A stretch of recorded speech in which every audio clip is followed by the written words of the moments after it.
Hey guys, welcome to Craving for Baking. Today I am going to be showing you guys how to make the best French toast in the world.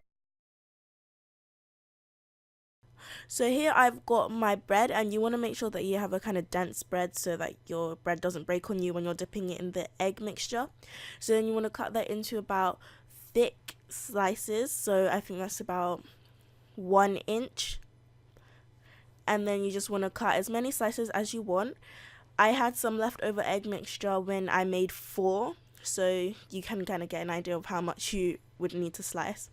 So then into a small bowl we are going to crack in 4 eggs.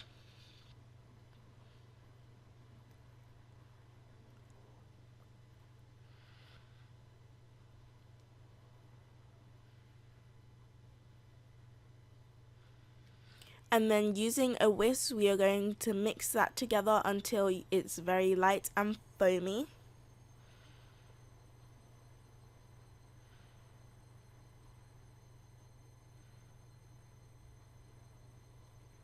So eventually it should just look like this. And now we can add in our milk, and you just want to pour that in while you're mixing.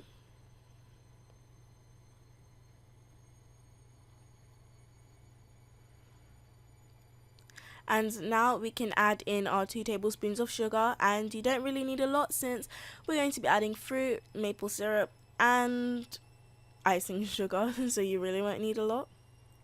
And you just want to mix that in until it's fully incorporated.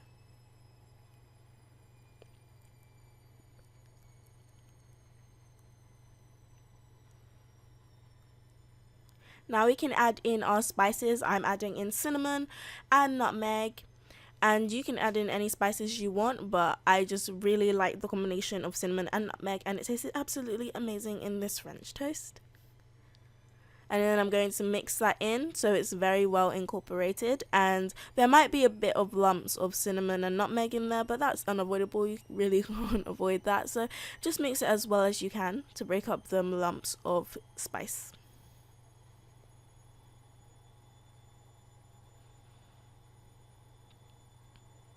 So now we can add in our vanilla extract, and again we don't need a lot, we don't want to overpower our spices, and you just want to mix that well so that it's very well combined. And now we can melt our butter onto the saucepan, and I added in a little bit too much butter, so then I scooped some out. And now we can dip our bread into our egg mixture.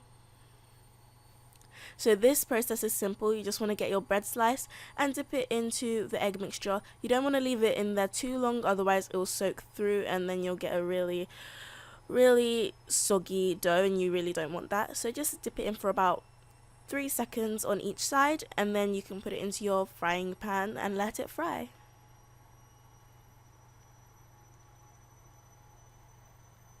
And also you want to make sure you let a little bit of the excess drip off. So once one side is fully cooked, which might take about 30 seconds to a minute depending on how high your heat is, but once both sides are fully cooked and nice and golden, then you can put it onto your plate, and then we can begin to add on our toppings.